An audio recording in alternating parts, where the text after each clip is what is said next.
tuvieron alguna dificultad, inconveniente? No, la verdad, yo pues todavía no lo he llenado, pero se puede llenar al transcurso del día. Sí, el cerrado hoy, hasta hoy está pues el foro, ok. Muy bien, bueno. ¿Y cómo les fue? Como por preguntar por lo del foro, eh, ya depende es como de la participación de ustedes, muchachos. Respecto a la lectura, ¿cómo les fue? La lectura propuesta para la clase de hoy. Profe, dice toda la verdad lastimosamente con lo que, o sea, está bien que el capitalismo está en declive, pues por obvias razones, aunque eso es algo complejo de decir, ya que en realidad el sistema capitalista es un sistema que se va como autocorrigiendo, porque es un modelo sistemático. Pero de por sí lastimosamente en el modelo en el que estamos se trata de consumir todo lo que tenga que ver con las diferentes culturas raizales como tal. Entonces, de una u otra manera, el texto dice la verdad. Ok, bueno, muy bien, yo Edison. Gracias por tus comentarios. Al resto, ¿cómo les fue con la lectura? ¿Tienen alguna pregunta, inquietud? A ver, aquí vamos a hacer es necesario que hagamos un gran diálogo frente, no solamente a la lectura, el concepto como tal, la globalización y qué implica y qué incidencias genera propiamente en la comunicación y desde la comunicación. ¿Listo? Esa es la pregunta. La Una globalización. pregunta problematizadora para nosotros, ¿cierto? Es decir, aquí nos exponen varias cosas en el texto, en la lectura, desde el concepto de la globalización.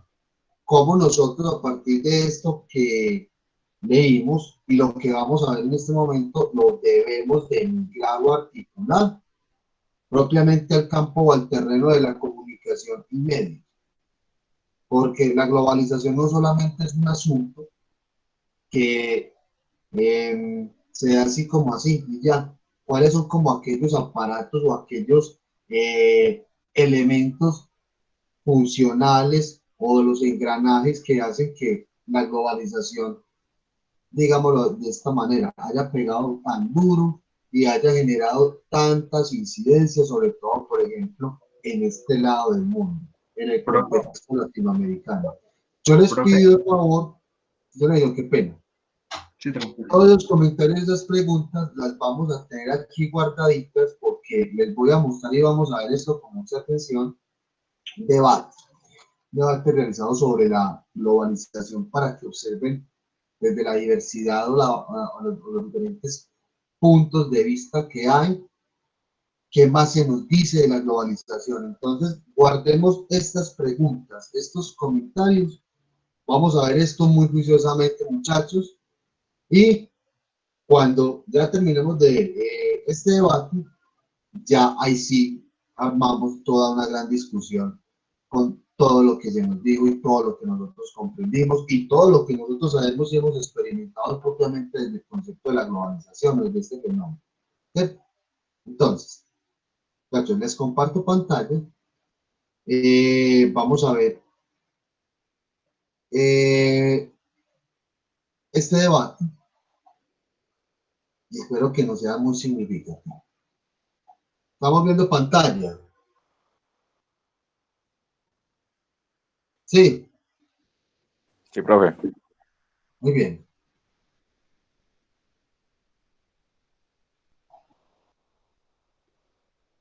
Concepto que marcó la última década del pasado siglo XX, ese fue el de... ¿Se escucha bien, muchachos? Sí, profe. Sí, profe. Todavía estamos descubriendo sus efectos y es que si hasta hace relativamente poco era difícil saber lo que pasaba en la otra punta del mundo, hoy con un simple clic podemos pedir a domicilio, no sé, un suculento menú japonés o podemos saber cuál es la película más taquillera en los Estados Unidos. Todo ello sin salir de casa. Hay quien piensa que el mundo cada vez es más pequeño, pero ¿qué efectos tiene la globalización en el ser humano? ¿Qué papel juega en la sociedad actual?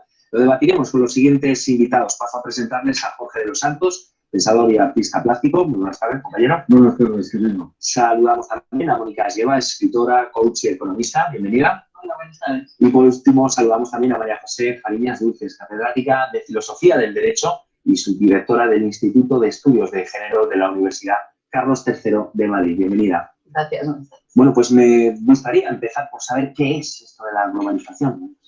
Bien, la globalización es un proceso social en el que estamos. Como tú has dicho antes en la presentación, efectivamente hace unas cuantas décadas, más o menos desde la década de los años 70, se empieza a hablar de globalización en el mundo y estamos en ello. Es decir, es un proceso histórico, un proceso cultural y como tal proceso pues tiene una serie de características que están haciendo que el mundo empiece a ser diferente. Y cuando se abre un proceso histórico diferente, un proceso cultural nuevo, evidentemente empiezan a surgir elementos, diríamos, éticos y estéticos diferentes para enfocar el mundo. Y eso es lo que nos ha traído la globalización. Hay dos elementos claros, como en todo proceso histórico. En primer lugar, hay un punto de inflexión, un elemento técnico que abre paso a la globalización. Ese elemento técnico es la revolución informática, es decir, es el punto de inflexión en el momento en que empiezan a aparecer las nuevas tecnologías, se produce eso que denominamos revolución tecnológica, informática, y esto nos permite efectivamente entender que el mundo se ha hecho pequeño, que se han roto las fronteras, se han abierto todas las fronteras, el mundo está intercomunicado, como tú decías, podemos pedir, de forma inmediata nos podemos comunicar también en tiempo real en cualquier parte del mundo. Y ese es un dato técnico de la globalización. La globalización o este proceso de globalización no habría sido posible sin ese punto de inflexión. Pero la globalización no es solo eso, no es un elemento técnico, es un proceso histórico y cultural. Es decir, hay una ideología detrás de la globalización, hay una ideología que gobierna esta globalización. Entonces hay que distinguir perfectamente estos dos elementos. El elemento técnico, por una parte, que tiene sus aspectos positivos, el elemento ideológico, que también tiene sus aspectos positivos y negativos. Hay una globalización que gobierna este proceso histórico, como todos los procesos históricos a lo largo de la historia. Si queréis, luego hablamos más de esto. Desde luego, porque claro, cuando hablamos de globalización hay que remontarse a los años 70 o empezó antes. Bueno. Yo creo que 70, finales de los 70, principios de los 80, y esto viene de un concepto básicamente financiero, que se empezó a considerar el mercado global como una entidad en sí misma, no como un conjunto de unidades que estaban entre ellas aglutinadas. Y ese es el principio. Es cierto que, como decías, que a partir del boom de la tecnología lo que ha hecho es acercar a todos los ciudadanos, o a muchos ciudadanos, en principio a todos aquellos que tienen acceso pues, a móviles, a Internet, a los satélites, nos ha conectado a todos, nos ha hecho que todo sea muy fácil. Pero además yo creo que hay un ejemplo muy sencillo para que las personas que nos están viendo lo comprendan. Es desde la camisa que llevamos, que puede venir, estar hecha en México, que podemos coger un avión, ir a Moscú y tomamos una hamburguesa americana, que estamos inundados por películas americanas en Europa, por ejemplo, o unos zapatos que vienen de China. Estos son los efectos de la globalización para el ciudadano de a pie. Yo creo que es que hay como diferentes estratos, diferentes niveles. Una cosa es en los mercados financieros y otra cómo nos afecta a los ciudadanos. Sí, hay más efectos, se comenta, esto se comenta Mónica, es verdad. Un efecto, por ejemplo, son los chavales que mueren en el Estrecho o en Lampedusa con camisetas del Barça. Eso también, o sea, sí es cierto que hay una globalización, hay una oferta general, se ha pulido, digamos, la superficie del globo para que todo circule con cierta facilidad. Y es muy cierto también, posiblemente empieza con la invención de la imprenta, la globalización, tampoco es tan reciente, tampoco sí que es cierto que Internet ha, digamos, pulverizado cualquier tipo de distancia y ha propiciado algún concepto de inmediatez que también le analizaremos más adelante, ¿no? Pero posiblemente todos estos mecanismos tecnológicos que siempre son los principios de la moral, o sea, la moral siempre empieza con la nueva tecnología, o sea, se conoce el genoma humano, inmediatamente hay que regularla moralmente para ver qué está sucediendo con eso, ¿no? Pues posiblemente empieza con la imprenta, empieza con la invención de la radio, empieza con la invención de la televisión, y todas esas esperanzas que se tienen en un principio en algo que en sí mismo puede ser enormemente positivo, pues luego se ve si se corroboran, si no se corroboran. es muy interesante y muy importante, lo que decía María José al principio, de claro, hay una ideología, o sea, ya tenemos un ser vivo, tenemos un cuerpo interconectado, es decir, un organismo, algo que funciona, que se toca la punta del dedo y inmediatamente recibe. Ahora, ¿qué conciencia tiene este organismo? ¿Qué conciencia tiene este ser vivo? ¿Qué ideología está detrás? ¿Qué ideología supuso la globalización, por ejemplo, de las creencias helenísticas, del judaísmo, del cristianismo, del islam? ¿Qué ideología estaba detrás del compás? Posiblemente la primera gran globalización, el invento del compás. Claro, yo no sé si es algo inevitable, María José, por lo que estáis contando. La globalización es totalmente inevitable. Estamos en ella, estamos en este proceso y es un proceso irreversible. No es que sea inevitable, es que es irreversible. Es un proceso que nos afecta a todo, afecta al ámbito de la economía, al ámbito financiero, efectivamente, afecta al ámbito del derecho, al ámbito laboral, al ámbito de la cultura, al ámbito de las costumbres, es decir, es un proceso que está abriendo elementos, está introduciendo elementos nuevos y algunos elementos que están haciendo que las reglas del juego se cambien. Las reglas del juego que hasta más o menos, diríamos, la década de los 60, 50 habían funcionado en el mundo, esas reglas del juego se están empezando a cambiar. Porque efectivamente, en cuanto se abre este proceso, se están introduciendo elementos que tienen un carácter fundacional. Estamos entrando en otra etapa diferente. Esto tiene que ver con la economía, por supuesto, con las finanzas, por supuesto, tiene que ver con el capitalismo global, el mercado global, por supuesto, y tiene que ver con una forma de entender el mundo, con una forma de comprender en dónde estamos, qué queremos y hacia dónde vamos, diríamos. Esa forma es, como decía antes, bueno, pues la forma en que se está gestionando todos estos cambios técnicos que la globalización ha implicado inicialmente. Fundamentalmente hay un elemento muy característico de esta globalización, porque tú antes hablabas de otros momentos, pero esta globalización en la que estamos tiene un elemento fundamental, que desde el punto de vista jurídico se identifica con la desregulación.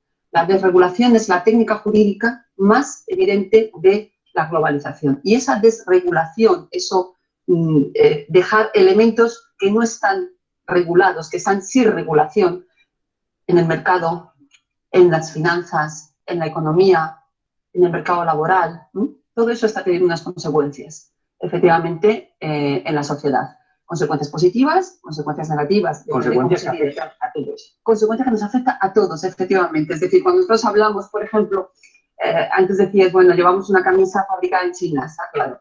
Está claro que llevamos una camisa. ¿Esto es bueno? Sí, tiene una parte positiva y tiene también otra parte negativa. Todos estamos afectados por esto. Porque el hecho de que la camisa se fabrique en China quiere decir que ha habido un proceso de desregulación del mercado laboral, quiere decir que hay una mano de obra mundial, una reserva de mano de obra mundial en los países, diríamos, periféricos, ya no vamos a utilizar la terminología clásica del primero, segundo mundo, etcétera, países periféricos, y eso afecta a todos, eso nos afecta a nosotros. Es decir, ¿por qué los países industrializados tienen el índice de paro que estamos teniendo recientemente? Porque se ha producido un proceso de externalización laboral que hace que la camisa que llevemos se fabrique en China, con muy bajo coste, en un entorno donde los derechos laborales no existen, donde las tributaciones fiscales tampoco existen y donde evidentemente es muy barato producir. Nosotros no podemos competir, los países industrializados no pueden competir con esto. Efectivamente estamos todos afectados por la globalización. Bien, mal, regular, es un proceso histórico. Y como todo proceso histórico no podemos decir que todo es malo ni todo es bueno. Evidentemente hay que analizar cada faceta, pero estamos todos afectados. Un proceso histórico, tecnológico, cultural, moral. Yo creo que tenemos un poco que ver cuáles son las ventajas de todo esto y los inconvenientes, porque hay también muchísimos inconvenientes, hasta todo lo que es el movimiento antiglobalización, que tiene también su razón de ser. Apuntabas muy bien en los salarios, ¿no? Se pagan unos salarios bajísimos a personas en las que nos podemos aprovechar, básicamente porque no hay unas reglas del juego tan fuertes y tan estrictas como las que puede haber aquí. Pero estábamos hablando también de agricultores a los que se les fuerza a comprar semillas genéticamente modificadas de las 2 o 3 grandes corporaciones que las venden, que tienen que comprar también los pesticidas para poder deshacerse de todos los insectos, y que dependen absolutamente de estas corporaciones, que ya no son autosuficientes. Estamos hablando de cómo se fuerza a los estados a que vendan su industria a las compañías privadas, porque si no, no van a ser calificables para que les den pues, los préstamos, el Fondo Monetario Mundial, el Banco Mundial y el FMI. Estamos hablando de cosas que son muy, muy graves y que afectan a las naciones, pero también a las personas. Porque de algún modo estamos en manos de las grandes corporaciones, que son ahora mismo las que tienen el poder. Sí, es su lógica, es su hábitat y es los que generan, digamos, un tipo de poder que además otra consecuencia, yo creo, muy importante, es un tipo de poder que está por encima de los mecanismos de poder que hasta ahora nos habíamos dotado, como por ejemplo el Estado-Nación. O sea, los estados, los gobiernos, digamos, de las naciones, estos hoy en día no pintan un pimiento. Quiero decir que el poder está circulando por unos flujos, digamos, muy por encima, metaestatales, incluso pues metapolíticos. Eso provoca en el ciudadano, porque claro, una de las funciones, digamos, de la globalización tal y como hoy está operando, tenemos que pasar más adelante, ¿no?, es la eliminación de cualquier traba, de cualquier particularidad. O sea, cualquier traba es la eliminación de cualquier cultura, digamos, autóctona. Es decir, imagínate, por ejemplo, que tú tienes una cultura que no come hamburguesas. Pues inmediatamente eso es un problema para la libre circulación, que es el objetivo de la globalización, de canalizar, inundar el mundo de hamburguesas. Y luego, pues, ahí también, digamos, una particularidad, una particularidad, pues son los sistemas de control, digamos, de los estados, ¿no? El Estado, hoy en día, los políticos, eso provoca en el ciudadano una desafección política extraordinaria también. Claro, es que se está hablando de que pueda ser, no sé, el motivo de la crisis o una de las razones de peso de la crisis actual, la globalización, ¿o no? No, yo creo que la globalización no es el motivo de la crisis, yo creo que no. La crisis es una consecuencia de un nuevo proceso que se abrió en este momento que estamos diciendo que aparece esta nueva globalización, que inició cambiando las reglas. Y ese cambio de reglas es lo que ha producido la crisis. Es decir, que no es que directamente la globalización haya provocado la crisis, sino es una consecuencia. Se han cambiado las reglas y al cambiarse las reglas de juego, evidentemente, bueno, pues esto provoca la situación que hemos visto de la crisis financiera de los últimos años. Claro, de alguna manera afecta, ¿no?, a los estados y a los gobiernos. Claro, afecta a los estados y a los gobiernos, efectivamente. Afecta a la política, sobre todo. La política ha dejado de ser lo que hasta hace unas décadas era, y se ha convertido en una mera gestión de bienes y de personas. Y eso es lo que hace que efectivamente tengamos esa sensación, como tú decías antes, de que los estados no pintan nada, de que el poder está en otros sitios. Efectivamente, el Estado no es que no pinte nada, el Estado es el ejecutor de la globalización. La globalización necesita del Estado para ejecutar sus objetivos, efectivamente. ¿Quién gobierna esta globalización? Es decir, ¿cuál es la ideología de esta globalización? La ideología es el neoliberalismo económico y el neoconservadurismo político. Este neoliberalismo económico que ha propugnado en estas últimas décadas. Ha procurado una desregulación, como decía antes, es decir, una ausencia de controles. Es decir, el mercado no tiene que estar controlado, supuestamente en aras del libre mercado, pero es falso. Es decir, lo que se consigue no es el libre mercado, lo que se consigue es precisamente la consecución de monopolios globales. Estáis diciendo que el poder está en las grandes empresas transnacionales, en las grandes corporaciones transnacionales, efectivamente, pero eso no es una situación de libre mercado realmente. Eso es una situación de monopolios globales. Hoy día a lo que estamos asistiendo es a la mayor concentración de poder económico en pocas manos, como nunca ha existido a lo largo de la historia, a través de las grandes corporaciones o empresas transnacionales. Eso lo ha permitido la globalización neoliberal, porque lo que ha permitido la globalización neoliberal es que se desregule todo. El libre mercado necesita buenos controles. Para que realmente existiese el libre mercado necesitaríamos buenos controles, buenos instrumentos, tanto internacionales como nacionales, de control, que garanticen la libre competencia, la competencia leal. Eso es lo que ha desaparecido con la globalización. Esas son las reglas de juego que se han quitado. Se han quitado los controles. Al quitarse los controles, ¿qué ha permitido? Ha permitido que grandes empresas transnacionales, grandes corporaciones, tengan los monopolios globales. Monopolios en el ámbito del petróleo, en el ámbito del armamento, en el ámbito de los alimentos, y eso hace que la fisonomía del Estado se cambie también. El Estado empieza a transferir lo público a lo privado.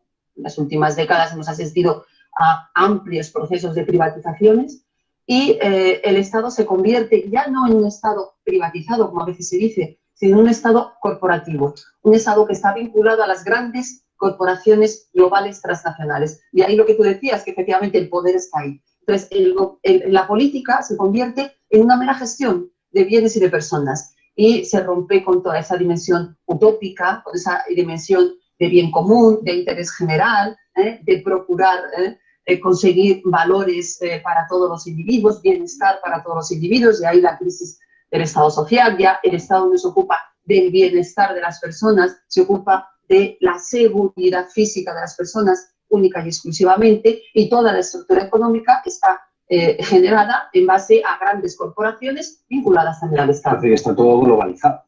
Está todo globalizado. Yo creo que también hay efectos positivos, ¿no? Porque estamos viendo, yo creo que tenemos que sopesar los dos. Los efectos positivos también nos llegan a nosotros. Podemos comprar mucho más barato. Los zapatos que están hechos en China no cuestan lo mismo que si están hechos en Alicante. Esta es la realidad. Nos llegan los productos nuevos mucho antes que nos llegaban antes. Esta es otra realidad. O sea que pues cosas positivas también existen y nos llegan a todos. Podemos conectarnos y saber lo que está pasando en cualquier sitio del mundo, podemos conectarnos y está no solo teniendo informaciones, sino comunicarnos ideas que están en un sitio y las podemos aprovechar aquí y las podemos llevar a cabo.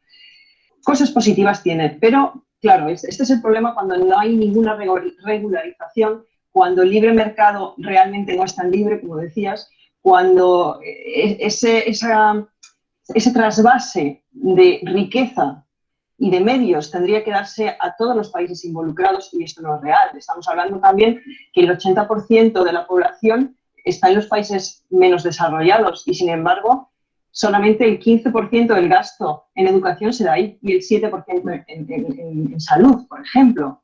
Entonces, realmente lo que hay es un desequilibrio tremendo. Y hay un problema también muy grave que es el medioambiental. ¿Por qué? Porque muchas empresas van a países, establecen sus corporaciones y sus fábricas en empresas donde la regulación es mucho más laxa y pueden hacer lo que quieran. Pero está variando también la forma de entender al ser humano, Jorge. Está variando fundamentalmente la forma de entender y la forma de construir al ser humano, que eso es lo preocupante. Como bien decía María José, los valores humanistas se han perdido para convertir al ser humano en un consumidor que ni siquiera puede hacer política de su condición de consumidor. Porque si, por ejemplo, existieran gremios potentes de consumidores que funcionaran operativamente, podrían mandar a tomar el viento a estas grandes corporaciones, a las compañías telefónicas que nos han jodido todo como monedas en las cabinas telefónicas de antiguo. Un gremio, digamos, de consumidores coordinado podría ser enormemente fuerte. Que decía María José con relación al mercado. Lo primero que necesita un mercado, antes que bienes o servicios para prestar en el mercado, es un alguacil, es decir, una regulación del mercado. Ahora no hay regulación, no hay ningún tipo de regulación, ese es el secreto, digamos, de la globalización. Las ventajas que comentaba Mónica, es curioso porque Mónica, que no es en absoluto un elemento consumidor, digamos, en los aspectos, lo primero que ha comentado ha sido comprar, es decir, la ventaja de comprar.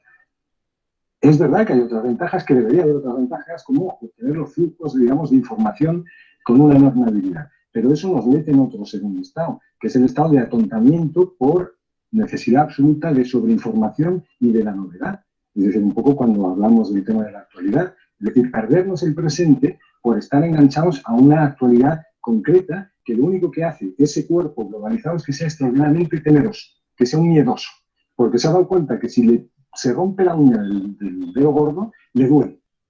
Cuando antes, como no tenía, digamos, esa interconexión neurológica con el dedo gordo, pues no había problema. O sea, realmente lo de los mayores flujos de información tampoco veo que sea una ventaja si no se utilizan en pos, digamos, de una constitución del ser humano, o sea, de recuperar pues, todos los valores por los que han perdido la vida nuestros abuelos, nuestros bisabuelos, nuestros padres, de esta historia, ¿no? Pues aquí lo tenemos que dejar. Muchísimas gracias a los tres por la visita. ¿Seguiremos globalizados? No nos queda otra.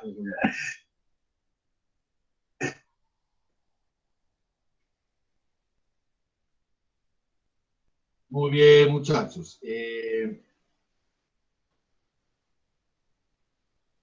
¿Qué comentarios, preguntas tienen ya con esta? Profe, el expositor mencionó también de que no necesariamente la globalización es de nuestros tiempos, que eso viene de muchísimo atrás. Y ciertamente sí, sí, o sea, inclusive yo puedo considerar, pues según un documental que vi ayer, inclusive el intento de globalización empezó desde los mismos romanos, desde las mismas batallas medievales, donde precisamente, por ejemplo, el Imperio Romano intentó expandirse por toda Europa e inclusive parte de Asia. Entonces, a partir de ahí hay como unas intenciones de globalizar. Luego, ya llevándolo a tiempos contemporáneos, estamos hablando que, por ejemplo, acá en Colombia ya estamos bajo la Revolución 4.0, que es precisamente esa conectividad y todo lo que tiene que ver con todo ese desarrollo de medios de información para interconectar a la población. Solamente que me queda algo común rondando. Ahí se menciona lo último de que no necesariamente mayor información quiere decir que sea benéfico, que todo depende de la calidad de la información, lo cual considero que es verídico. Ok, muy bien. Sí, yo también tengo que decir algo. Con respecto a lo que dijo John Edison, lo de los romanos, o sea, siento que sí tienen parte lo de la globalización, pero creo que ellos simplemente era por dominar, porque querían el control de todo, porque una cosa es porque bueno, la globalización por lo menos también como una materia que todos vemos aquí, y a mí como me la explicaron, o sea, no tanto que es tanto un factor económico, pero mayormente la globalización se usa como más ideológico. En el sentido, por ejemplo, también de lo del pasado, se puede decir que a la hora de Cristóbal, bueno, sí, de las cruzadas y todo eso que querían expandir pues, el amor a Dios, esa religión y todo eso, aquí sí puede ser válido porque no querían conquistar, bueno, sí querían, pero su mayor punto era impartir esa ideología de que crean en Dios, les guste o no, a la fuerza. Y eso, y lo mismo pasa en este momento. Por ejemplo, no creo que Estados Unidos no está con tropas o todo eso para expandirse, de que quiere, no sé, coger, coger territorio mexicano, todas esas cosas así, sino que lo que hacen es con la misma ideología, a punta de publicidad, de ciertos productos y ciertas cosas, impartir esa ideología, como en las películas, de, por ejemplo, que Estados Unidos es la salvadora de todos, que todo gira en torno a Estados Unidos. Eso, por ejemplo, yo lo considero la globalización así agresiva y tóxica, podría decirse, que hacerle creer a todo el mundo a la fuerza que uno es el mejor Bueno, y pues eso. vamos muy bien, Juan y Juan José, dame un momento. Quiero dar Sí, un sí. pequeño, más bien una introducción o contexto de la globalización, específicamente desde el punto de vista del capitalismo. A ver, todos sabemos muy bien, muchachos, se nos ha explicado, hemos visto bastante el escenario de conflicto de la Segunda Guerra Mundial, ¿cierto? En la Segunda Guerra Mundial, pues no solamente, digamos así, lo que se robó el show fue el conflicto bélico entre diferentes estados y naciones, eh, sino que también en juego estaba un conjunto de propuestas o de proyectos eh, económicos y políticos de algunos de estos estados y naciones en conflicto. Ya sabemos quiénes son los protagonistas ahí. Vamos a resaltar algunos de ellos. Desde luego Estados Unidos, Rusia, ¿cierto? Por el lado pues de los aliados. También estaba pues Inglaterra, pero con una participación relativamente como muy minoritaria o poco tímida en cierto momento. Y por el lado del eje que estaba pues ese proyecto del imperio de los 1000 años, la Alemania nazi, eh, con una mixtura de lo que es una construcción nacionalista de un país en conjunto con el socialismo, ¿cierto? Y el imperio japonés, que tenía otro cuento, digamos así, fuera de este mundo. ¿Qué pasa cuando se pierde una guerra? ¿Cierto? Pues listo, no solamente pierden los ejércitos, no solamente pierden los bandos, ¿qué se gana? ¿Cierto? En términos de desplazamiento de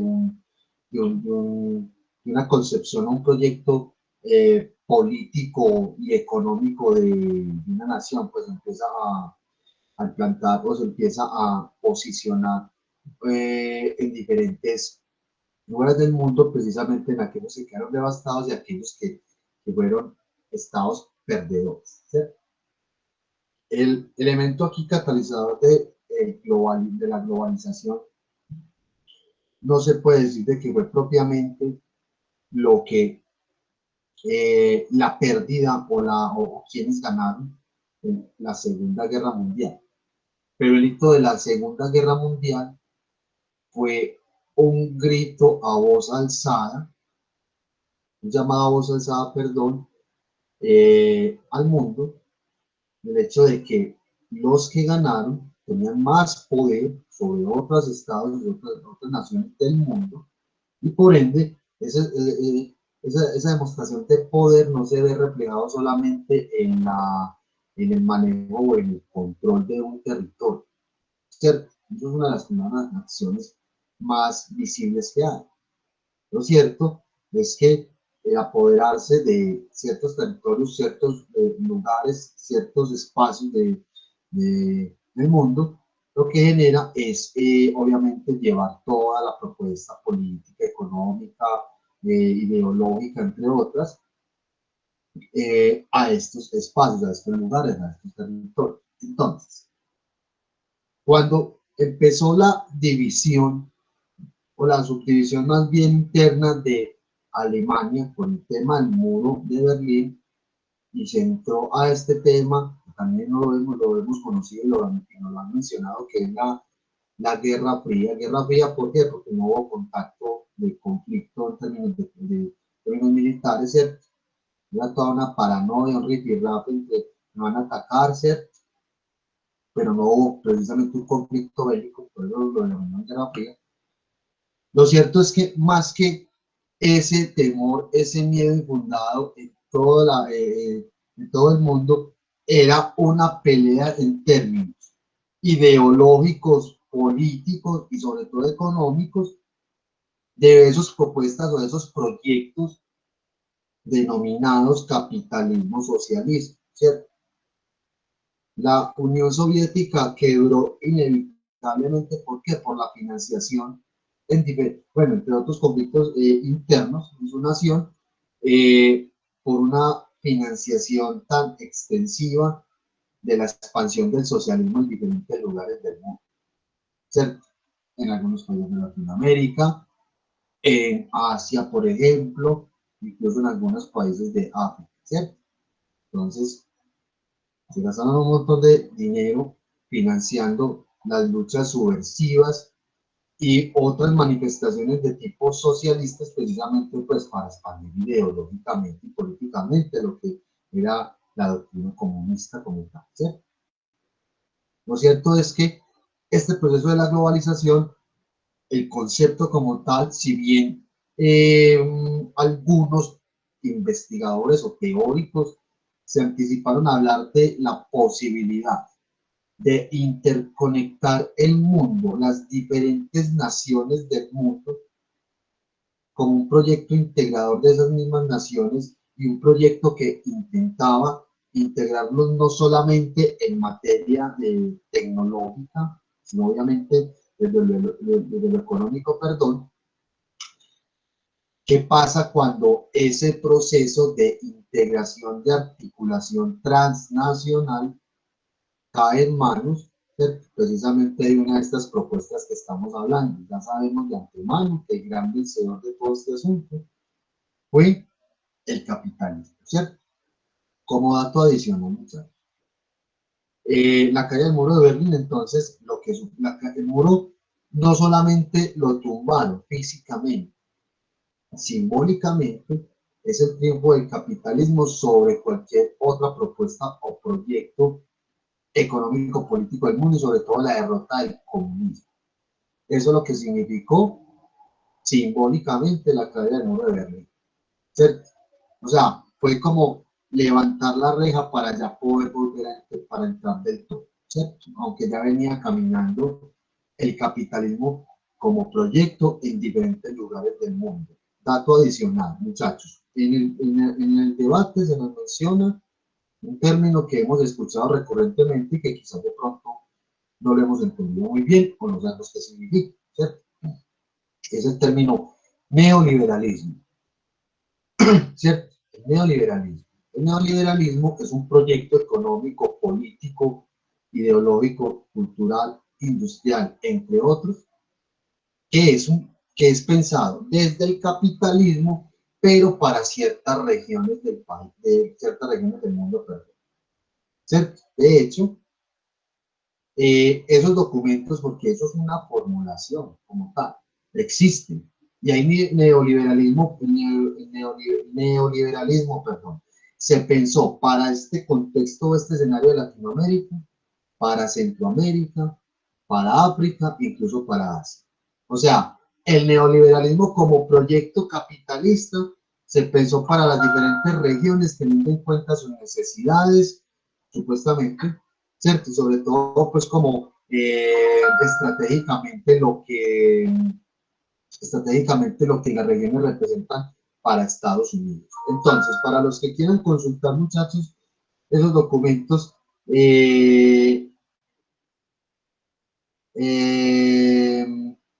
para los que quisieran consultar, muchachos, esos documentos, eso existe. Esas formulaciones de proyectos existen y van a encontrar el de Latinoamérica o el de Asia. Creo que tienen un nombre específico. Yo lo buscaré bien y se los informaré pues para aquellos que quieran indagar como en toda la formulación del proyecto.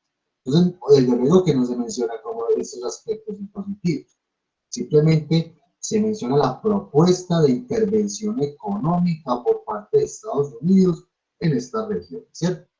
Entonces, recuerden, el neoliberalismo es un proyecto político, económico, industrial, tecnológico, entre otros, cuyo trasfondo es lo ideológico, o sea, de sometimiento, y que es pensado para ciertas regiones del mundo. ¿Listo?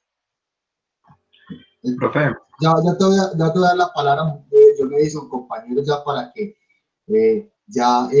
hagan catarsis y nos expresemos propiamente aquí con las preguntas, con los comentarios, ¿cierto? Entonces, con la globalización, muchachos, se pensó como una propuesta de interconexión de las diferentes naciones del mundo, precisamente desde lo económico para el intercambio y el enriquecimiento de cada nación en sus propias economías y, digámoslo así, plantear ciertas solidaridades,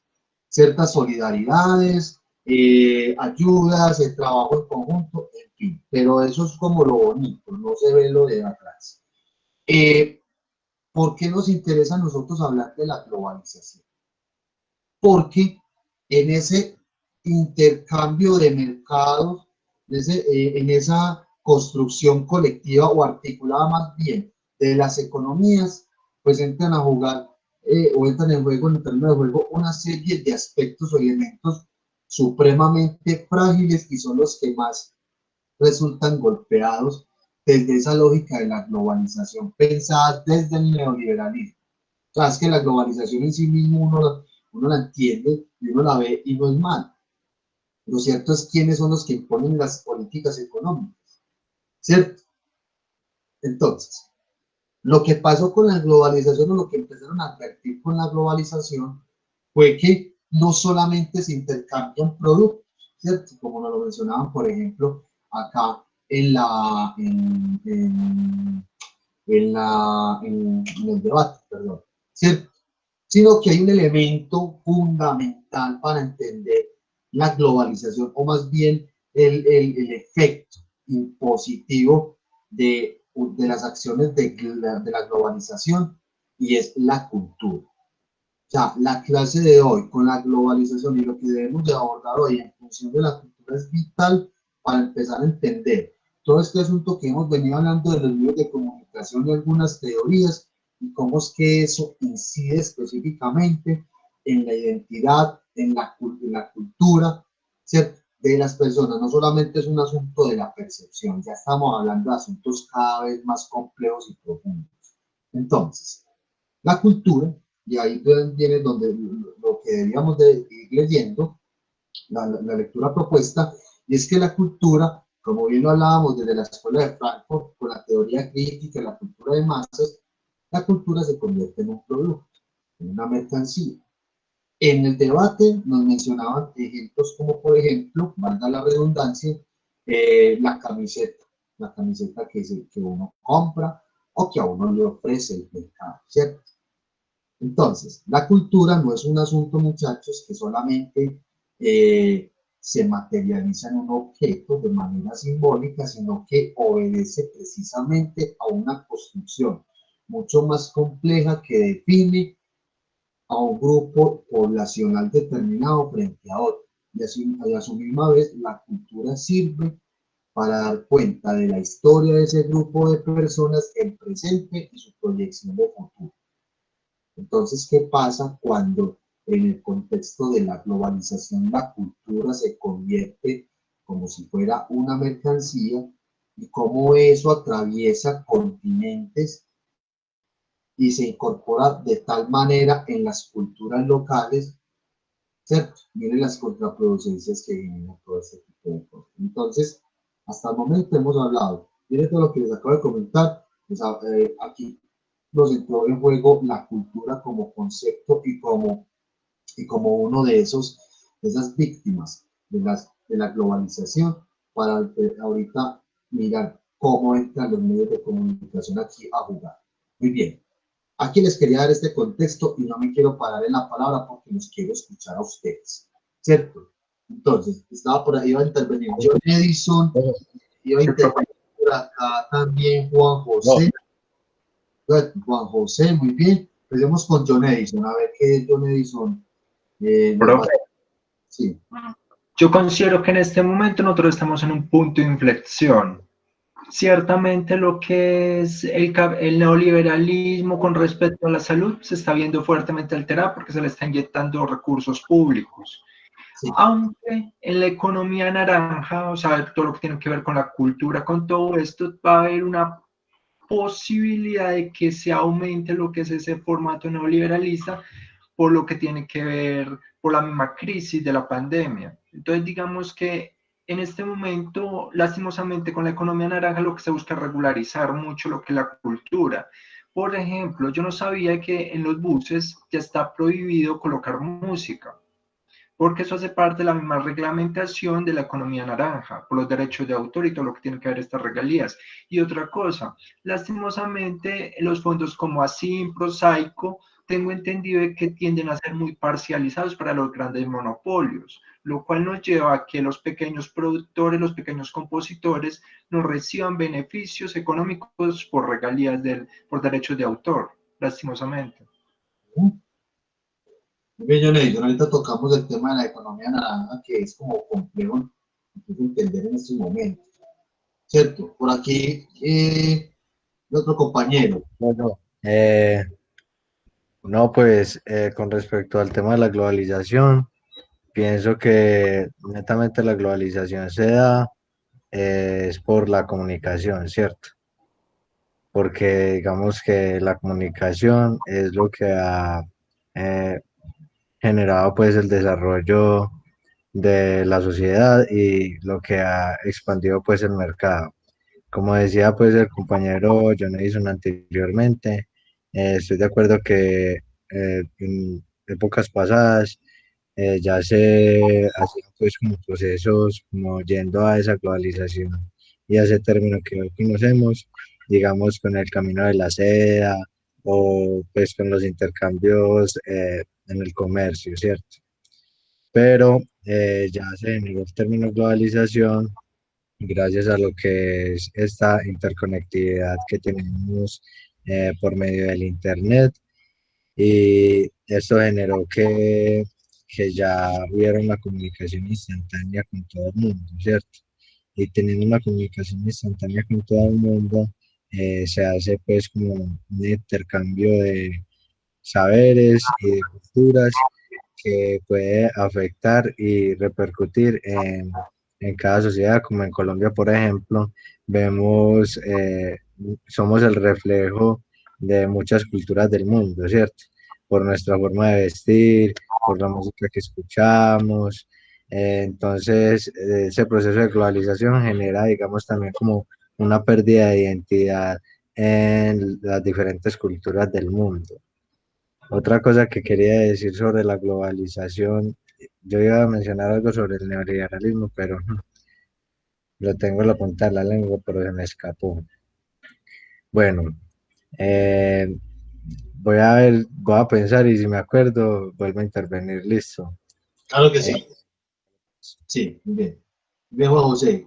Muchachos, ¿quién más iba a preguntar algo o a comentar algo?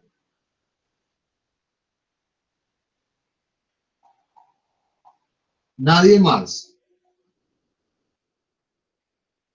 Recordé que, pues, digamos que el mundo ha pasado también por diferentes pandemias, ¿cierto?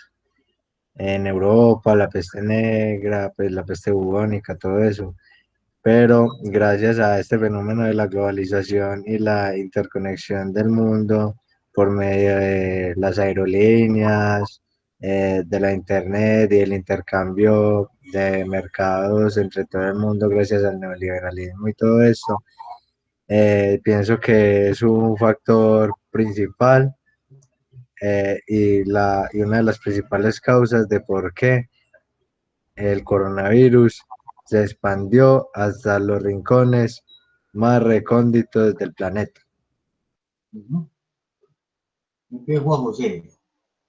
Ya voy a tocar aspectos de los que acabas de mencionar. Entonces, ¿qué otras preguntas, comentarios tienen? Pues ya lo que nos dijo el texto y lo que vimos en el debate, sí. Profe, a mí me llamó mucho la atención en el debate que precisamente se da referencia a lo que es, como vos ahorita expresabas, al capitalismo y a la desregularización. La desregularización con respecto a las pequeñas, a las formas o a las costumbres que se tienen frente a un nicho poblacional específico.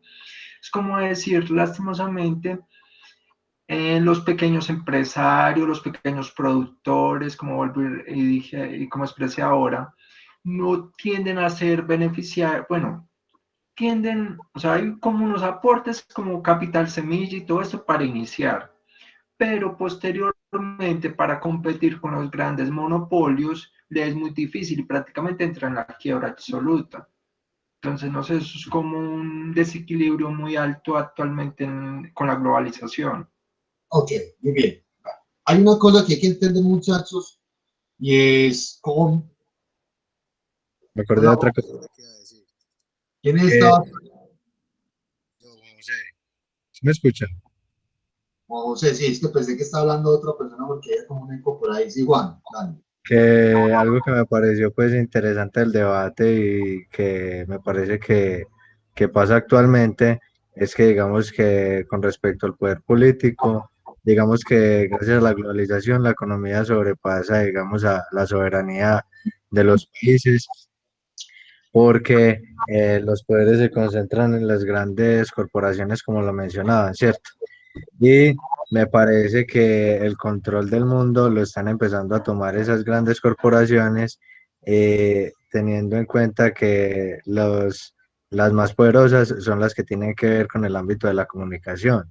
Por ejemplo, las redes sociales como Facebook o el grande de la Internet como Google o digamos en este caso actualmente TikTok, que incluso está siendo pues vetado en Estados Unidos porque TikTok es chino. Entonces es como también una guerra, digamos, de la comunicación para obtener la información de manera general en el mundo y poder, digamos, tener dominio total del mundo. Pero pues sí, es algo así como un pensamiento pues como muy conspirativo, pero sí, pues sí tiene que ver mucho con la globalización porque ya digamos el control no lo tiene netamente cada estado, sino todas esas potencias económicas que no controlan solo el mercado, sino también la comunicación. Pero a mí me gustaría decir como algo sobre eso, y es que si lo vemos desde un punto de vista más conspirativo, nosotros mismos como que nos encargamos como de entregar nuestra información. No sé si me hago entender. Nosotros mismos nos encargamos en todas las redes sociales, por medio del internet, incluso por medio de otro tipo de cosas, yo qué sé, cuestiones de banco y eso, estamos entregando toda nuestra información y no sabemos realmente hasta dónde va a llegar. ¿A ustedes no les pasa a veces que los llaman de empresas X y tienen su nombre, pues uno dice, ¿cómo tiene mi número de teléfono otra empresa con la que nunca he tenido ningún tipo de relación? Claro que sí. Profe, también me gustaría comentar algo. A ver, es muy peculiar. Se me fue con respecto a lo que es. Se me fue la palabra, qué pena.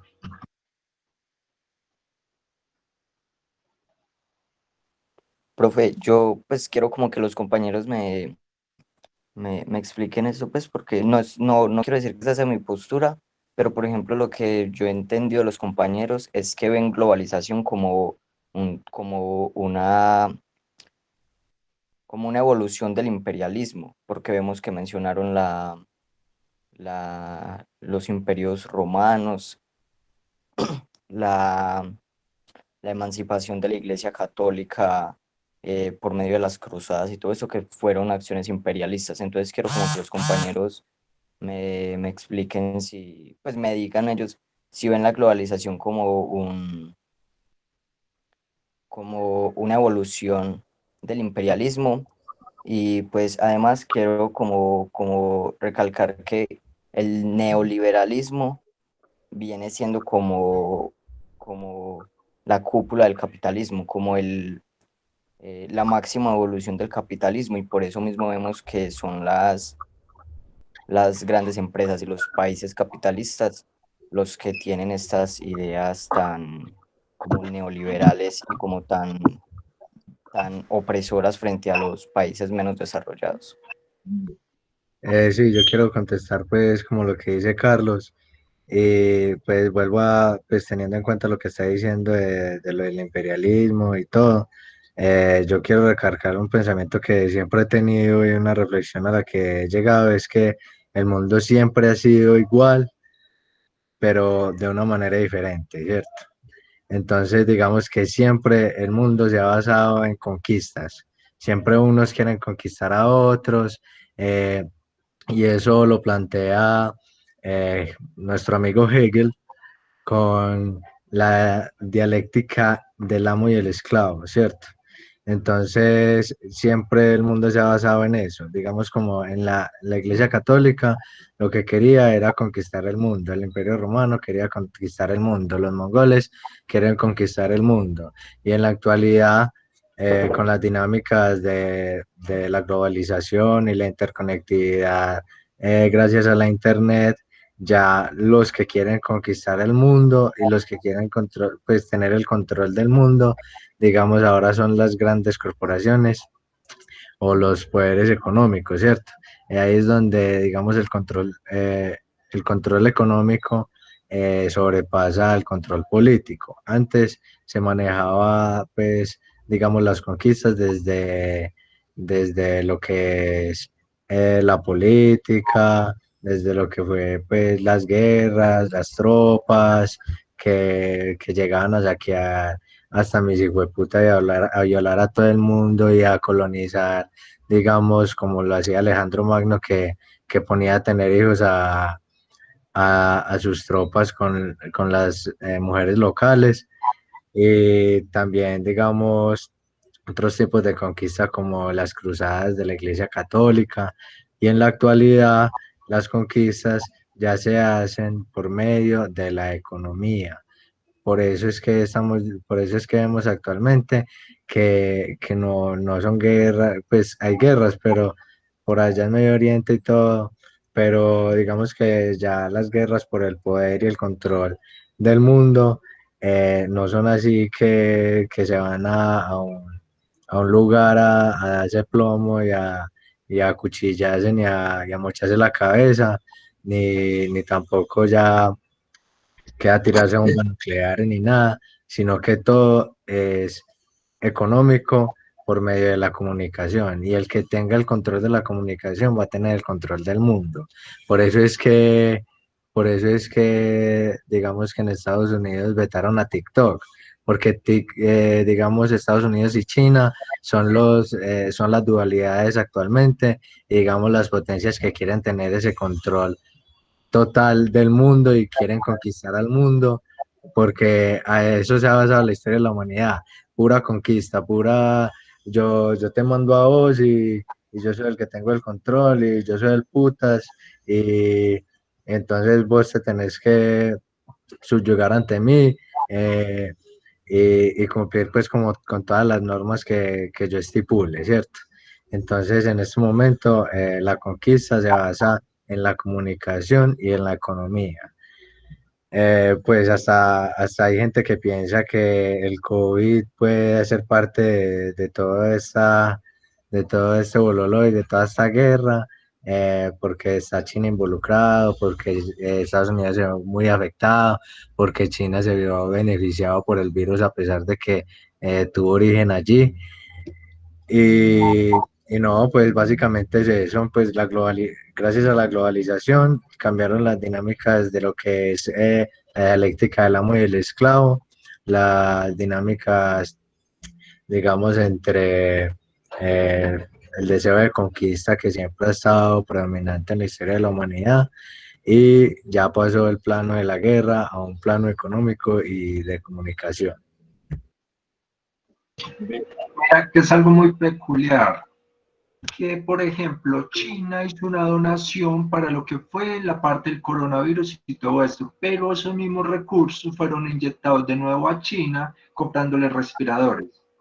Entonces, esa dinámica que ellos manejan y que los países diplomáticamente manejan, entre comillas, es como un yo doy, pero ustedes me compran a mí. O yo hago una donación en un monto determinado, pero ustedes posteriormente me compran productos a mí o me suministran recursos para producir más productos. Es como un dame, te doy, pero me das. Es como un juego algo maquiavélico, entre comillas. Profe, hola. Yo quiero complementar lo que han dicho los compañeros. Y es que Carlos Marx dijo lo mismo que decía Juan José respecto a Hegel, y es que el motor de la historia es la lucha de clases. Entonces, en ese entonces, por ejemplo, había un rey y unos esclavos, y después hubo un señor y un obrero, pero en ese momento sigue siendo igual. La burguesía está sobre el proletariado, sobre los obreros, y posiblemente así siga siendo el resto de la vida. Y es que desde que desde que se está empezando este concepto de globalización, los humanos, pues le dieron a los humanos, a la sociedad, un concepto de libertad de comercio, el cual todavía lo controlan las élites y pues la gente que manda. Entonces le dieron una tal libertad de comercio, la cual todavía es controlada y los humanos todavía no son capaces tampoco de regularla de manera consciente.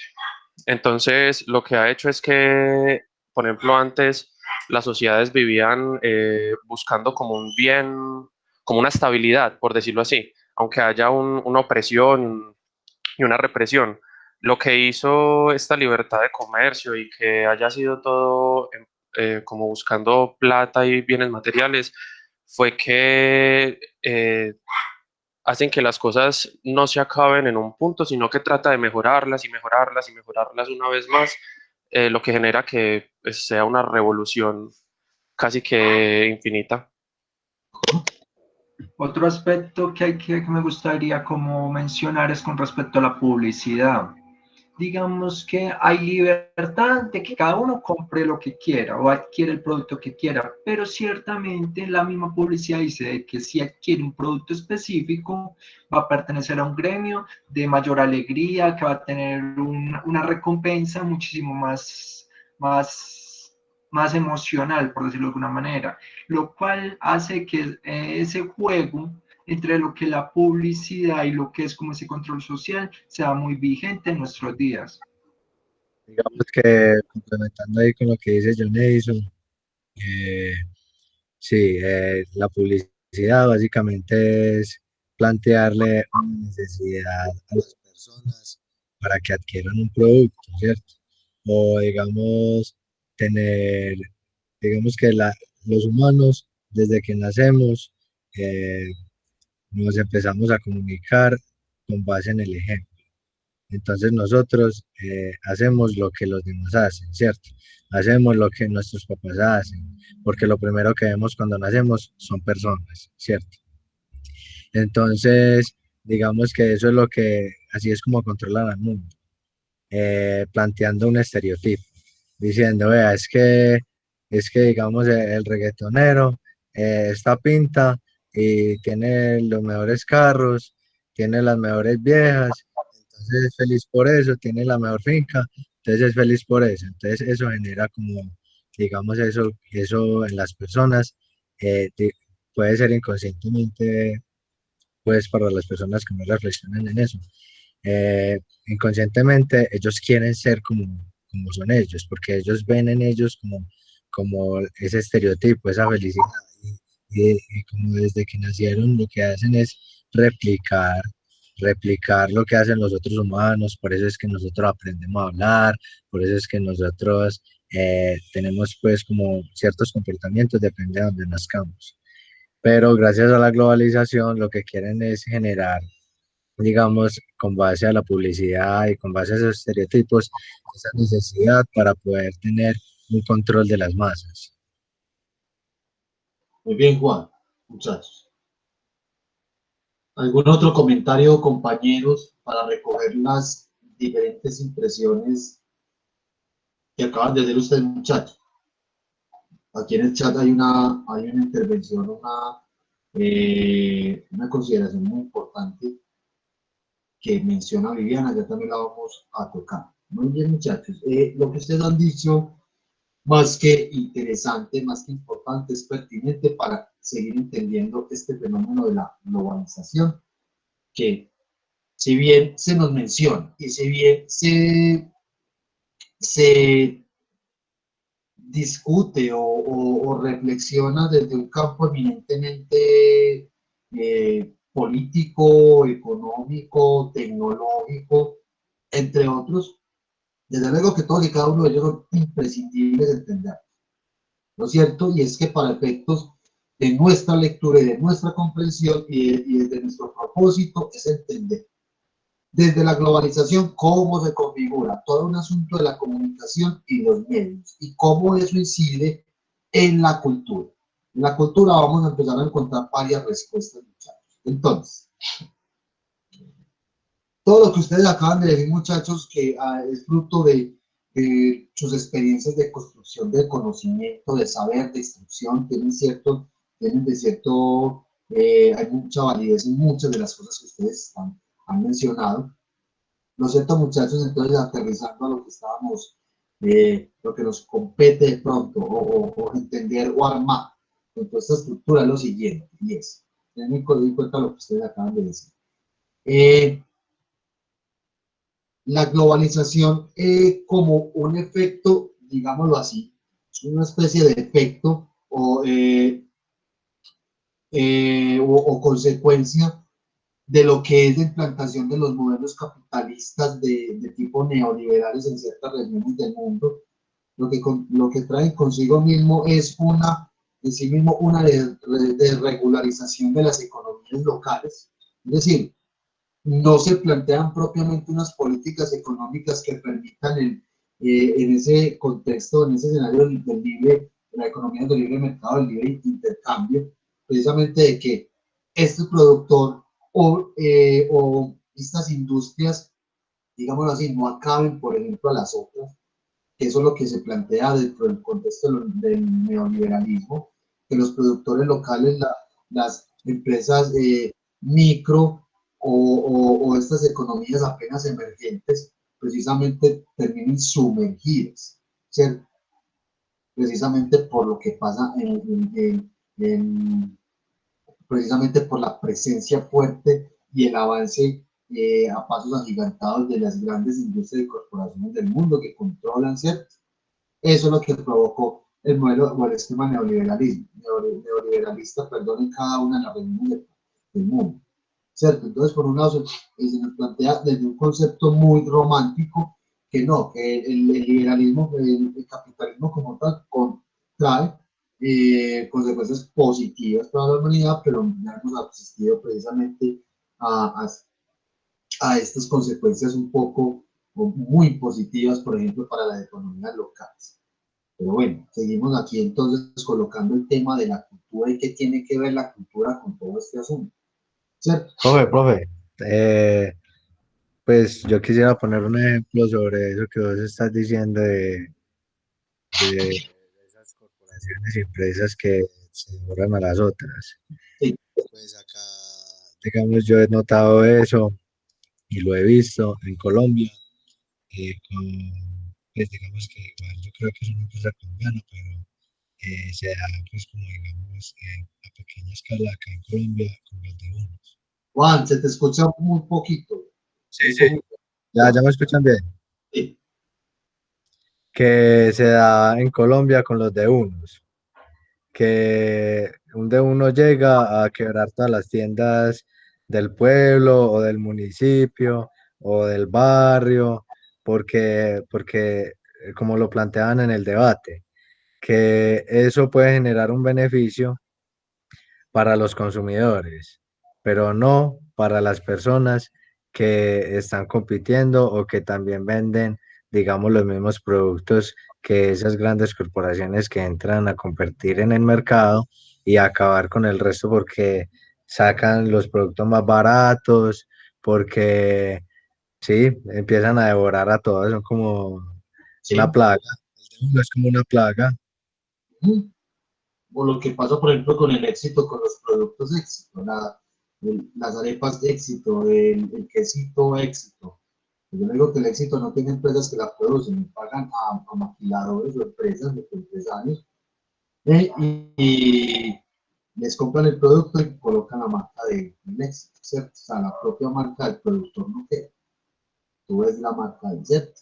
Muy bien, compañero. Por aquí, Juliana también nos plantea una pregunta, ya la vamos a resolver. Entonces, para ir acentuando todo este asunto, muchachos, volviendo a todo este asunto de la economía, desde la globalización, desde el capitalismo, después del neoliberalismo, modelo económico, político, ¿cierto? Pensado para ciertas regiones del mundo, sobre todo para aquellas consideradas estratégicamente para ser desarrolladas desde la lógica del capitalismo estadounidense, ¿cierto? Entonces, Latinoamérica, Centroamérica, algunos países de África, Asia, por ejemplo, ¿cierto? Y cada una de ellas tiene un modelo neoliberalista diferente, ¿cierto? Porque es que se pensaron todo un proyecto del mundo de manera impresionante. ¿Qué pasó entonces? La globalización entendida como un efecto generado a partir de la implantación de políticas de tipo neoliberales que planteaba el flujo, el intercambio libre de las economías de mercado, entre otras cosas, tocaron la cultura. ¿Qué es lo que tienen de especial la cultura, muchachos? Pues, entre muchas otras cosas más, una de las aspectos interesantes y de suma importancia para una sociedad cualquiera es que la cultura es una construcción muy propiamente de una comunidad, de un grupo social que no solamente le permite entenderse a sí mismo y diferenciarse frente a otras regiones, frente a otras comunidades, sino que también soporta en la misma cultura su propia historia, ¿cierto?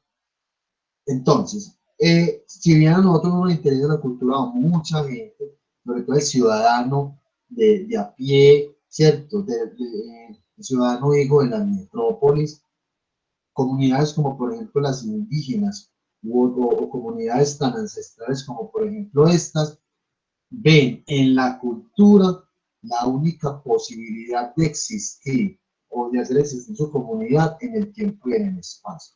Asimismo, la cultura configura un aspecto fundamental en el ser humano y es la identidad. Un asunto problemático, ¿cierto? Enseguida vamos a concluir esta gran conversación con un ejemplo precisamente o un fenómeno muy interesante que lo tenemos precisamente, o lo materializamos precisamente desde la globalización, para que ustedes saquen sus propias conclusiones, algo que está pasando, ¿cierto? Que ya les va a llamar mucho la atención.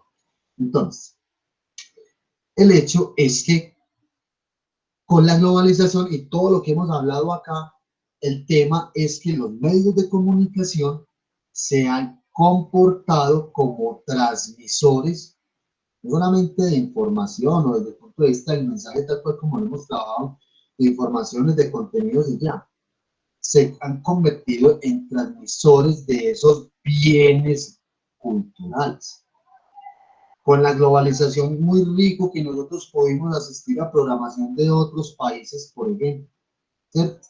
Es decir, ya empezamos a ver otras regiones del mundo, pero se nos empezó a mostrar o se nos empezó incluso a vender a partir de lo que han mencionado ustedes, de manera publicitariamente, ¿cierto? Desde todas esas estrategias de comunicación, de marketing, una serie de elementos muy propiamente de otras culturas. Y claro, vendida de esa manera, pega, llama la atención y eso indudablemente se arraiga en las culturas locales. ¿Cierto? O sea, dicho de esta manera, como la cultura, recuerden que aquí desde el contexto de la globalización es pensada como un bien, una mercancía, ¿cierto? Lo que hace es que al venderse y al producirse masivamente de manera estandarizada y vendida de igual manera, eso acaba rotundamente de forma significativa con cualquier valor y saber cultural ancestral o local. ¿Listo? Entonces, ya voy a dar la palabra a Juan. Entonces, nosotros, o la gente, ciudadanos a pie del común, empezó a asistir a una multiplicidad de productos mediáticos, ¿cierto? A consumir. Ay, uno dirá, muy rico, muy interesante, muy chévere. Pero como a partir de eso empezamos nosotros a incorporar desde esos mensajes, desde esas narrativas, desde esos discursos, toda una serie de elementos propiamente que se nos estaban vendiendo. Y la cultura, muchachos, no solamente se manifiesta en una manera de vestir, se manifiesta también en una manera de observar, de ver, de pensar el mundo, de comportarme con el otro, de construir comunidad, ¿cierto? Y de cómo me defino yo como persona, como individuo. Eso es lo que es la identidad. Hay identidades individuales y colectivas, ¿cierto? Y que por eso, por ejemplo, en el debate colocan mucho en el terreno de juego lo que son los jóvenes, porque los jóvenes son considerados unos sujetos de consumo muy vulnerables, tradicionalmente hablando desde los jóvenes, muy vulnerables precisamente al consumo masivo de bienes y productos culturales. Porque se considera que los jóvenes todavía están en un momento de transición y de construcción identitaria, donde hoy son una cosa y mañana son otra cosa y pasado mañana son otra cosa, ¿cierto? Pero en este contexto de la globalización, dentro de toda esta gama de posibilidades, dentro de esta oferta de productos culturales y mediáticos, cómo eso afecta, por ejemplo, la identidad y la cultura local o nacional. Recuerden que la importancia de la cultura no solamente es porque hay tan chévere como me he visto, no. Mire todo lo que implica, lo que acabamos de mencionar. Juan José, sí, te doy la palabra.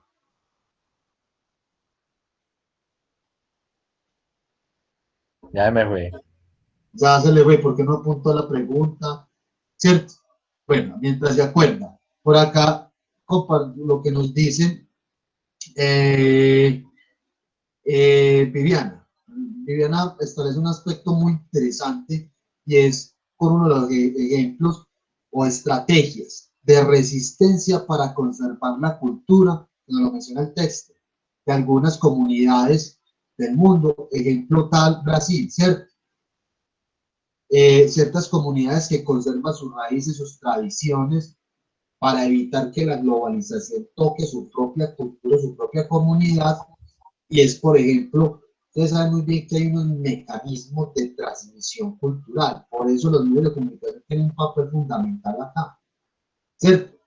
Porque entonces, por ejemplo, hay comunidades donde sus tradiciones se transmiten a través del voz a voz o de ciertas historias que se cuentan o de ciertas producciones artísticas, culturales diversas. Por eso también es tan interesante esto, porque es que una pintura no es solamente bonita y chévere como fue pintado por su técnica o por quien o porque el artista es famoso, no, es porque también tiene un trasfondo en términos de que una pintura, por ejemplo, permite ver una visión de época, cómo vivía la gente de antes, cómo pensaba la gente de antes, por ejemplo, ¿cierto? Entonces, lo que menciona bien es muy interesante porque si bien la globalización es un asunto de que nadie podría escapar o no ha escapado de ella, lo cierto es que han habido unas estrategias de resistencia, de preservación de los valores culturales propiamente, que no se han transmutado, no se han cambiado, no se han transformado en el contexto de la globalización y que si bien son, a ver, digámoslo así, que se transportan o se vivencian o se reconstruyen en otros contextos diferentes al originario, de alguna u otra manera se sostienen sus bases filosóficas o culturales, sus propios valores, sus propios significados, sin que la globalización y todo eso que estamos hablando, digámoslo así, la aporre tanto, ¿cierto? Entonces, por ejemplo, en el texto, si ustedes lo leyeron, mencionaban lo que pasa, por ejemplo, con algunas prácticas culturales en Brasil, ¿cierto? Lo mencionaban de la capoeira. De la capoeira, por ejemplo, en muchos lugares del mundo se practica, ¿cierto? Pero se practica como debe ser, según lo que se nos dice ahí. Es decir, es como si básicamente la capoeira se enseñara desde sus propias bases culturales y valores y sentidos y significados tal cual como se vivencia, como se vive, como se creó desde su lugar original. Entonces, estrategias muy interesantes porque también evitan que no solamente los medios de comunicación tengan cierta presencia, sino que también hay un compromiso en la formación de aquellas personas que van a actuar como transmisores de la cultura. O sea, no solamente que entonces yo veo algo, entonces yo lo hice el significado y ya, no. Hay que entender propiamente la lógica de construcción cultural de una comunidad. Es interesante eso que toca Viviana, ¿cierto? Que hoy por hoy muchas de las luchas, y por ejemplo para entender un asunto de la minga, ¿cierto? En las comunidades indígenas colombianas, precisamente están planteando eso. No solamente es que el gobierno o sea, la lucha de ellas interna milenaria va a ser eso, no acabar con su cultura. Entonces uno piensa que van a llevar el tren o van a hacer un edificio en la comunidad, ¿cierto? Eso tiene todo un trasfondo. No es el problema, no es el edificio, el problema no es la infraestructura. El problema es un asunto que ataca no solamente la economía, sino que también tiene que ver con la cultura, ¿cierto? Por ahí vienen los micrófonos como activados. Profe, esto me acuerda, yo vi un documental donde expresaban de que antes de la Segunda Guerra Mundial adoptaron algo así como las culturas indígenas, pero como show. Entonces, básicamente lo que hacían era prometerles que iban a mostrar su cultura, pero lo que hacían era, entre comillas, esclavizarlos como objetos de un circo. Lo que hacían es generar un espectáculo en Francia donde las familias iban y veían cómo se comportaban salvajemente los indígenas, o sea, degradando la cultura de ellos. Sí, son representaciones que pena te interrumpí. Dale, sí. Juan.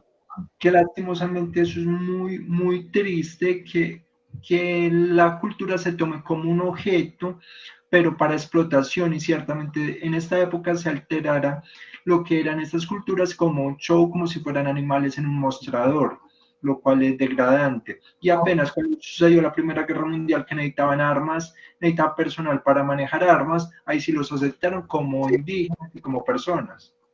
Son representaciones precisamente de la industria cinematográfica o teatral en su momento del espectáculo, propiamente que hicieron eso. Desde luego que hoy por hoy no se hace de esa manera, pero sí lo que vemos constantemente es que nos siguen vendiendo elementos propiamente culturales como si fuera una mercancía de cualquier cosa, ¿cierto? Sin tener en cuenta precisamente los valores, los sentidos y los significados depositados en ese producto cultural, porque es que la cultura también se convierte en producto. Lo que estamos hablando acá es que los productos están siendo vistos desde una manera muy industrializada, que eso es lo malo, lo contraproducente, porque claro, cada comunidad, cada grupo poblacional genera sus propios productos culturales a través de prácticas y expresiones artísticas, entre otras, ¿cierto? Pero ¿qué pasa cuando la cultura y los bienes artísticos y culturales caen en manos o resultan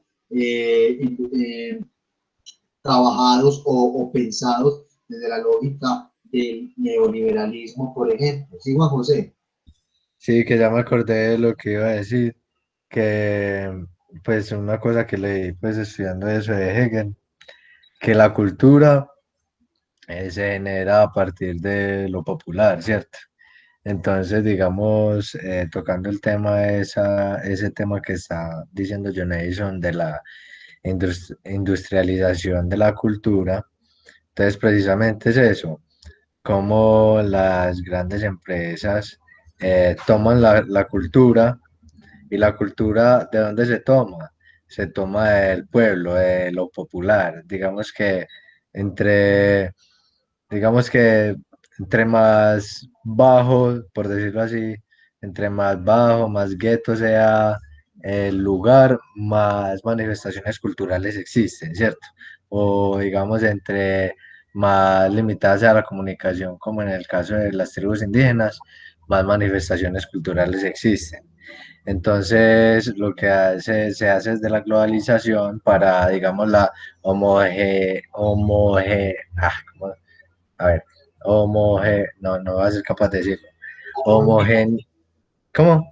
Homogeneización. Sí, homogeneización cultural del mundo. Entonces, lo que se hace precisamente eso, tomar de las manifestaciones culturales que salen de lo más popular, de los pueblos, de los barrios bajos, de los indígenas, tomar pues como todas esas manifestaciones culturales e industrializarlas para poder generar esa homogenización, porque digamos que desde las industrias no, pues digamos que sí es posible, pero es muy difícil generar, digamos, como una identidad, una cultura a partir de la industria, ¿cierto? Entonces, más bien, la industria adopta esas manifestaciones culturales para industrializarlas y generar esa homogeneización en el mundo y también seguir pues como con todo esto de la dinámica de la globalización. Muy bien, compañero. Momentos muy interesantes que las tocas ahí y creo que ya se entendido, está entendiendo cada vez más cómo la cultura, los medios de comunicación entran en juego en este fenómeno. Por aquí, Juliana, como también para responder en el chat las preguntas que hizo, los tratados de libre comercio entran en la globalización. Por aquí Juan José intervino, digo, los tratados de libre comercio son parte del neoliberalismo. Sí, más básicamente dentro del neoliberalismo, porque son políticas que establecen precisamente el libre intercambio y comercio de productos o bienes o servicios entre las diferentes naciones involucradas, ¿cierto? Lo que la globalización prácticamente nos plantea es como un concepto que se entiende como un mundo interconectado, ¿cierto? De libre intercambio de muchas cosas. Pero aquí es donde entra la cultura, por ejemplo, y eso lo que nos ha dejado la imposición forzada de economías de este tipo, capitalistas, neoliberales, es precisamente todos problemas como el aumento en la brecha entre ricos y pobres, o más bien las desigualdades sociales, entre otras cosas. Y en términos de lo que nos compete a nosotros entender desde acá, desde lo propuesto para esta discusión de hoy, es la cultura como un producto propiamente de las comunidades, de las naciones, y cómo eso se piensa precisamente de la lógica del neoliberalismo y las propuestas capitalistas de este tipo, como productos, bienes y servicios, que acaban precisamente y afectan significativamente las comunidades locales, la comunidad nacional en particular, ¿cierto? Y ¿qué pasa si nosotros entonces no tenemos una construcción cultural propia, o empezamos a construir una cultura propia con base en elementos culturales que nos han vendido? O sea, pasan cosas muy complejas y que tienen sus contraproducencias, o sea, aspectos positivos y otros no tanto. Ya que vamos acá, muchachos, les quiero mostrar un ejemplo, o manera de ejemplo, y para hacer este ejercicio de reflexión y que ustedes vivencien lo que es precisamente la globalización, lo que ha provocado y cómo eso se materializa culturalmente en las comunidades o en ciertos grupos poblacionales, no para juzgar los que hacen bien o hacen mal, es para entender el fenómeno. Les quiero mostrar lo siguiente, vamos a ver esto, dura 6 minuticos nomás. Vamos a ver, entonces, este pequeño micro reportaje dura 6 minuticos y es sobre la cultura chicana. Me imagino que lo han escuchado ustedes, lo han visto en películas, de manera de arquetipos o estereotipos, ¿cierto? Pero miren que esto ya llegó, esto llegó de tal manera que llegó hasta Japón. Una cosa interesante, muchachos.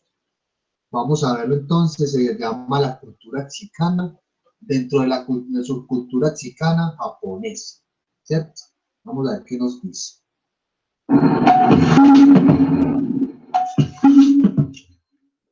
Hi everyone, me llamo Mona Esa. Un momento, por favor, yo miro aquí los subtítulos.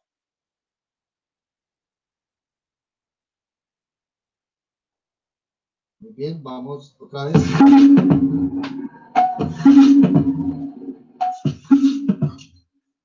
Hi everyone, me llamo Mona Esa.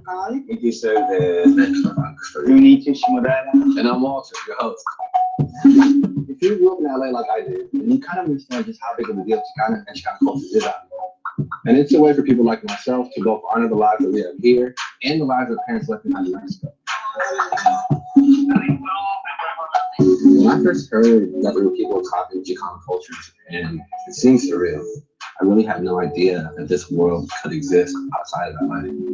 So I decided to go and find out how this spread so far away and why. Our first stop, the lowrider scene in Nagoya. Lowriders are iconic to the Chicano community in Los Angeles and were created in the 1940s. They came to represent rebellion, resilience, and beauty. And so I'm curious about how these cars got here. 日本にローライダーの文化っていうのが80年代ぐらいまでは誰も知らなくて、全くなかったんですけど。That's Junichi. He's one of the godfathers of the Japanese lowrider scene and founded one of the oldest car clubs in Nagoya. いろんな輸入のマガジンとか、海外を取材した日本のカーマガジンによって、ローライダーっていうのが日本に少しずつ伝えられるようになったわけですよね。そこからもう文化が花開いたような感じで。Junichi's been in this world for more than 30 years. For questions about lowrider culture and Chicano culture, he's someone who people in Japan really look up to.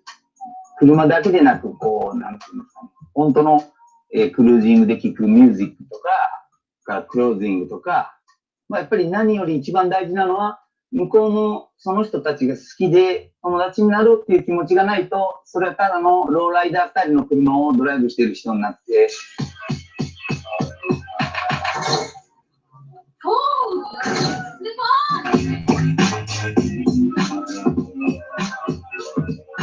My first introduction to lowriders were actually people in my neighborhood.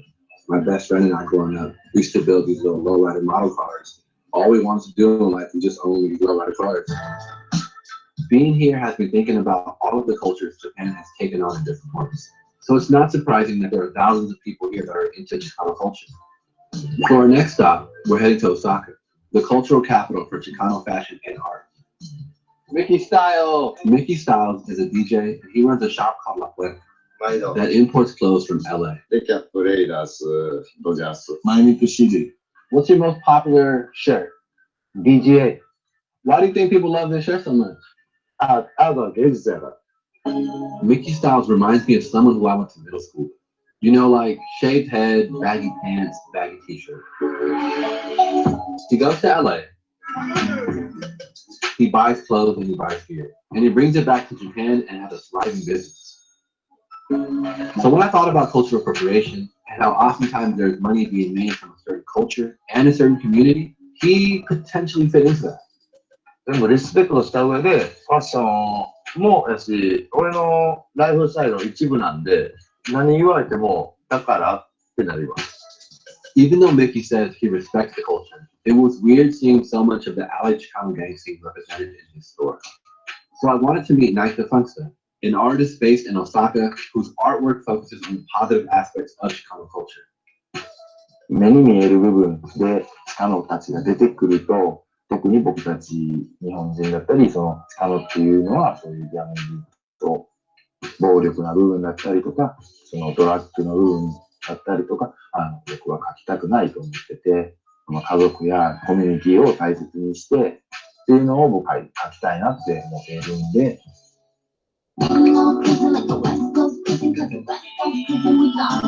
Mona, aka Sapphire, is one of Japan's most popular Chicano-style rappers. She's released 4 albums, and her international fan base has taken her to perform in places like LA and San Diego. 私が、そういったカルチャーを知った当時、周りの友達もやっぱ同じようにそういうカルチャーが好きで、グループがあったんですよ、女の子同士の友達。Just Mousy, Saya, Michael, Wella. Which one of these women still dress like this? Nobody. Just you. Just me. And what do you think is the future of Chicano fashion and culture here in Japan? 私は正直なところ、なくなると思う。私きっかけで、チカーノっていう人たちがいるんやって知った若い世代の子は多くて、でもその子たちは私を真似して知ったわけで、本当のチカーノたちのライフスタイルを本当に好きな子っていうのは、本当に数えれる数名しかいないです、日本では。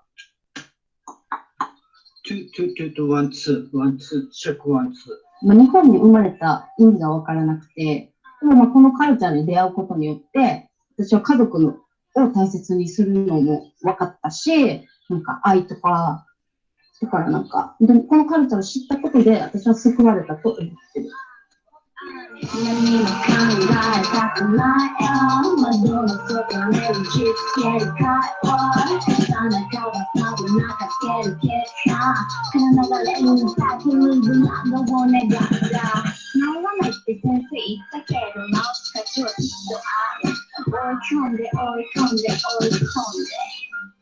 少しでも後悔の少ない人生。茨城だ。Oh, great. This story attracted me because it was asking the question about the mom. Here you had a group of people really committed to copying Japanese culture, but also deeply Japanese. And so for them, it wasn't a question of either or, but more so and.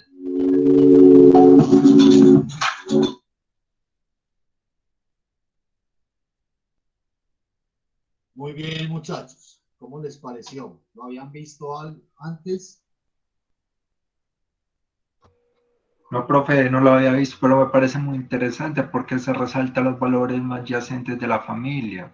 Eso me parece muy importante como tal y es interesante saber de que una cultura, aunque yo tenía entendido que la cultura oriental le hace, o sea, una cultura que respetaba mucho al adulto mayor. Entonces me parece extraño pues como que hayan colocado ese contraste.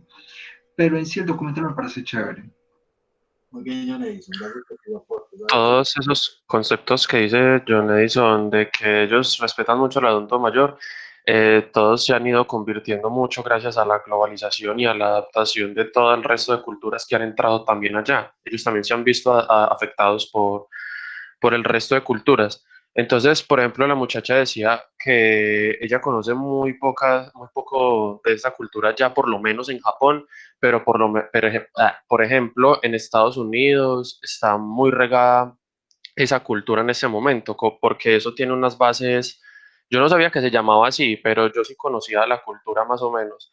Eh, Tiene unas bases de moda y de estética que vienen del 2000, de inicios del 2000, entonces se utilizan cosas que uno en ese momento dice, ay no, eso se ve muy mañé, pero es otra manera también de vivir la estética, porque no, la estética en realidad no existe.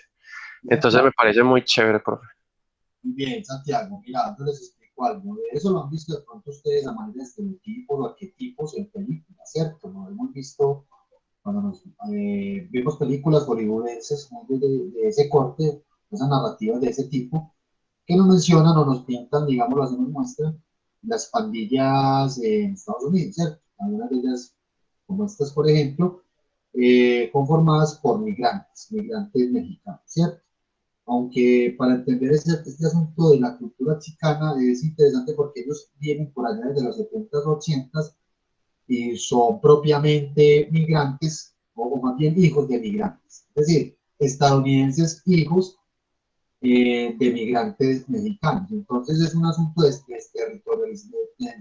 desterritorialización, perdón, de la cultura en términos de que ellos quieren conservar ciertos saberes y ciertas tradiciones, costumbres, valores culturales de sus padres o de sus lugares de orígenes, así no hayan vivido allá. Entonces configuraron toda una cultura mexicana en ciertos sectores de Estados Unidos, ¿cierto? Texas, California, entre otros espacios, y aparecen este tipo de cosas, ¿cierto? Y mire que esto se trasladó a un lugar tan distante en el mundo como lo de Japón en términos eh, eh, geográficos muy distantes con Estados Unidos. Y también quería que viéramos lo siguiente, y es cómo llegó la cultura allá, a través de qué artefactos, de qué dispositivos, la música, ¿cierto? Revistas, ciertas prendas de vestir, y desde luego el papel fundamental de la comunicación en las redes sociales, por ejemplo, ¿cierto? Es decir, no es una, para ellos, por ejemplo, la emulación de la cultura chicana se ve reflejada en objetos, ¿cierto? Y también en la construcción de ciertos valores, como por ejemplo, lo que acaban de mencionar ustedes, la familia, el compadrazgo, el sentido de comunitarismo, entre otras cosas, pero vivencian y viven.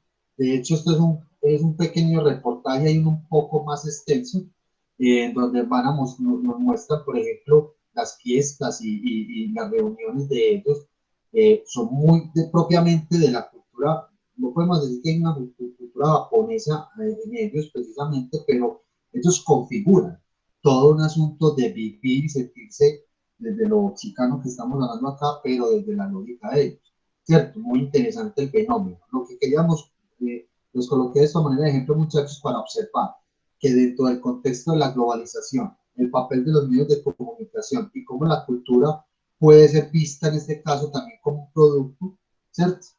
Que si bien en este sentido, como les dije ahorita, no precisamente lo estamos planteando como desde aspectos positivos o menos positivos, sino como un fenómeno que se da, quería el objeto de demostrar esta pieza, abordar este fenómeno de la cultura chicana, tenía como objeto mirar esos emplazamientos de la globalización. Desde luego que todo esto está inmerso en el contexto, en el escenario de la economía capitalista. O sea, si el mundo hoy por hoy no estuviera sumido en eso, yo creo que estas manifestaciones culturales como las que acabamos de ver no se vivenciarían de esta manera, ¿cierto?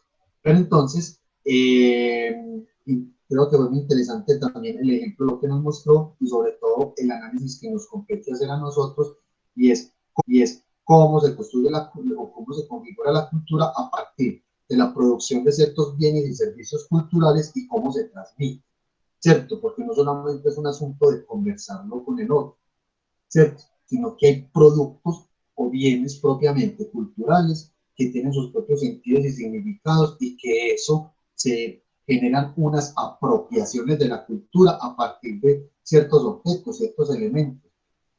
La clase de hoy era vital para la clase que viene, que vamos a hablar de un concepto fundamental, pero también les voy a mostrar un ejemplo que ustedes lo han visto, muy interesante también, y lo vamos a entender cada vez más a profundidad, se llama hibridación cultural. Miren la palabra el término tan compuesto a lo que nos lleva, cómo la cultura es un híbrido, ¿cierto? Que es una consecuencia de todo esto que hemos conversado hoy, muchachos. Y entonces, bueno, consideraciones finales, muchachos, comentarios. Conviene que sigamos formulando preguntas para que las retomemos luego y sigamos alimentando toda esta gran discusión, porque aquí es donde vamos a encontrar desde las teorías de la comunicación o precisamente concepciones desde la comunicación, entender cada vez más cómo se configura y cómo incide esto en elementos fundamentales que es la cultura. ¿Verdad? Sin la cultura, muchachos, no podíamos estar entendiendo lo que son todos estos asuntos de la teoría de la comunicación. ¿Cierto? Muchachos, comentarios finales, preguntas, inquietudes.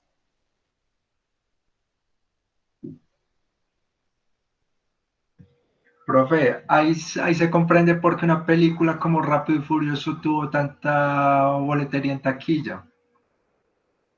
Porque ciertamente esa película... Vale, tranquilo, yo le dice. Esa película resaltaba mucho lo que era el valor de la familia, de lo que era el amor, el compañerismo, lo que tenía que ver como una pandilla, como esa unidad entre ellos. Entonces, de una u otra manera, esa película era como una manifestación de esta cultura chicana. Muchachos, sí, eso me hizo en correspondencia con eso y el diálogo seguiríamos en eso, desde luego lo vamos a retomar la clase que viene. Sabemos muy bien que en el caso del cine, por ejemplo, el cine ha sido fundamental para ayudar a configurar ciertas culturas. ¿Cuántas películas conocen ustedes o cuántas corrientes cinematográficas, por ejemplo, implantaron modas o tendencias o pensamientos de época? Hay películas que se consideran clásicos, ¿cierto? Y que de alguna manera... Brillantina. Que yo me acuerdo así cuando yo era niño, Brillantina impuso lo que fue una moda total a nivel de los jóvenes. Con John Travolta y otra actriz que me acuerdo. Claro. Bueno, hay muchas más, ¿cierto?